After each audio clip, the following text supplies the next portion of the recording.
Kembali lagi dalam acara kesayangan kita, ada kelas di artifik. Yuk mari kita lanjutkan materi selanjutnya. Untuk subtopik berikutnya Nana, yaitu tentang kerjasama dalam berbagai kehidupan. Apa arti dan makna kerjasama yang kalian ketahui anak-anak?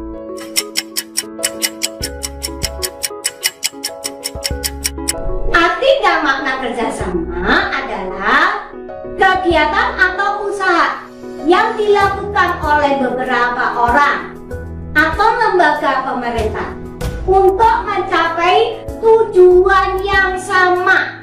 Maka dari itu, kerjasama sering juga disebut gotong royong. Gotong royong berarti bekerja sama untuk mencapai suatu hasil yang didambakan, yang didasari usaha dilakukan tanpa pamrih atau secara sukarela oleh semua warga sesuai dengan kemampuan masing-masing. Gotong royong dilakukan sejumlah masyarakat sesuai dengan perwujudan semangat sila ketiga dari Pancasila, yaitu Persatuan Indonesia. Gotong royong merupakan ciri khas dan budaya masyarakat Indonesia yang didorong adanya kesadaran bahwa satu, manusia memerlukan bantuan orang lain. Manusia dapat hidup secara wajar apabila bersama-sama dengan manusia lain. Kerjasama sangat diperlukan dalam berbagai kehidupan di masyarakat. Sebagai makhluk sosial, manusia penuh dengan keterbatasan. Dengan keterbatasan, manusia tidak dapat memenuhi segala kebutuhannya. Tanpa bantuan orang lain, manusia akan mempunyai makna. Ketika hidup bersama dengan manusia lain atau bermasyarakat, manusia akan merasa memiliki arti ketika berada di sekeliling manusia lain. Dalam memenuhi kebutuhan tersebut, kerjasama sebagai dampak dari interaksi manusia diperlukan untuk terciptanya kehidupan yang harmonis. Bentuk kerjasama atau gotong royong dalam kehidupan bermasyarakat, berbangsa, dan bernegara dapat nampak dalam kehidupan sosial politik, ekonomi, keamanan, dan pertahanan, serta kehidupan umat beragama. Nilai ketuhanan, kemanusiaan, persatuan, musyawarah, dan keadilan merupakan nilai-nilai Pancasila yang didasari kerjasama atau gotong royong dalam kehidupan bernegara. Sekarang anak-anak, kerjasama dalam bidang sosial politik. Prinsip apa yang kalian ketahui dalam sila keempat yang menegaskan pentingnya demokrasi?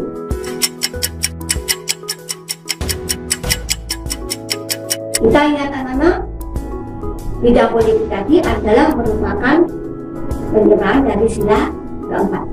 Landasan kehidupan sosial politik masyarakat Indonesia adalah sila keempat Pancasila.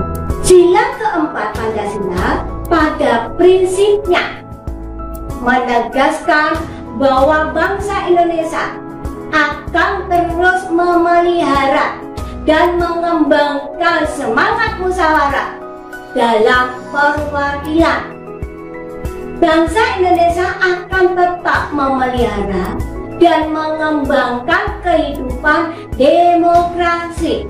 Permusyawaratan adalah suatu cara khas kepribadian bangsa Indonesia untuk merumuskan atau memutuskan sesuatu hal berdasarkan kehendak rakyat hingga tercapai.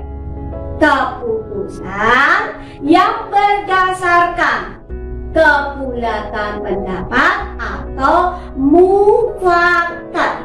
Hikmat kebijaksanaan merefleksikan tujuan sebagaimana dihendaki dalam pembukaan Undang-Undang Dasar NRI tahun 1945. Susunan NRI yang berkedaulatan rakyat itu hendaknya didasarkan pada nilai ketuhanan, kemanusiaan, persatuan, kebermusyawaratan, dan keadilan.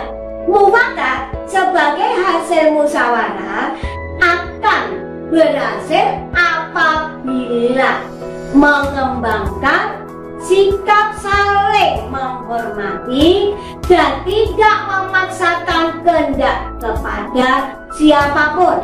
Melalui musyawarah, keputusan yang dihasilkan merupakan keputusan bersama sehingga semua pihak ikut bertanggung jawab melaksanakan keputusan tersebut. Sekarang kerjasama dalam bidang kehidupan ekonomi. Dalam kehidupan ekonomi, kerjasama digambarkan pada UUD 145 pasal 23A yang berbunyi pajak dan pungutan lain yang bersifat memaksa untuk kepentingan negara diatur dengan perundang-undangan. Pembangunan nasional untuk kesejahteraan dan kemakmuran rakyat yang dibiayai dari pajak. Setiap warga negara wajib pajak gotong royong membiayai pembangunan nasional melalui pembayaran pajak. Landasan ini adalah tercantum dalam UUD 145 pasal 30 ayat 1 yang berbunyi perekonomian disusun sebagai usaha bersama berdasarkan asas kekeluargaan. Menurut Muhammad Hatta, Undang-Undang 145 pasal 33 ayat 1 merupakan sokok guru perekonomian di Indonesia. Artinya, membantu dalam suasana demokrasi ekonomi untuk mencapai kesejahteraan bersama secara adil. Wujud badan usaha yang dimaksud dalam pasal itu, maksudnya pasal 33 ayat 1 adalah koperasi yang berlandaskan prinsip kerjasama dan kekeluargaan. Salah satu asas koperasi adalah gotong royong dan kekeluargaan. Keunggulan koperasi dibandingkan badan usaha lainnya adalah: 1. Dasar persamaan arti. Setiap anggota dalam koperasi mempunyai hak suara yang sama. 2. Persatuan artinya setiap anggota dalam koperasi mempunyai hak suara yang sama. 3. Pendidikan. Artinya, koperasi mendidik anggotanya untuk hidup sederhana, tidak boros, dan suka menabung. 4. Demokrasi ekonomi artinya imbalan jasa yang disesuaikan dengan jasa masing-masing anggota berdasarkan keuntungan yang diperoleh. 5. Demokrasi kooperatif artinya koperasi dibentuk oleh para anggota, dijadikan oleh anggota dan hasilnya untuk kepentingan anggota. Anak-anak jangan kemana-mana ya. Kita saksikan pesan-pesan berikut ini.